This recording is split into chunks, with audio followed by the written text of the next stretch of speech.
In today's video, I'll show you how to turn off Windows Defender on Windows 10 safely and temporarily.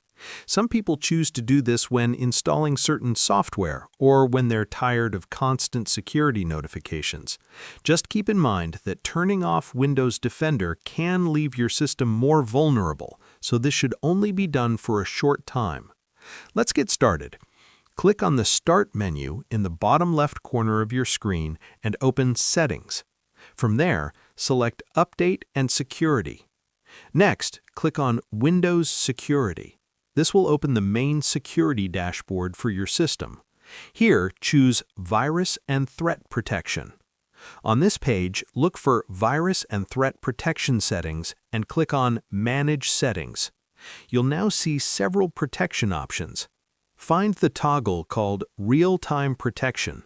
This is the main feature that actively scans files and programs. Click the switch to turn it off. Windows may show a warning message asking for confirmation. Accept it to continue. Once real-time protection is off, Windows Defender will stop actively scanning your system. This is usually enough to complete tasks like installing software that was being blocked. Remember, this change is temporary. Windows may automatically turn protection back on later, and that's a good thing.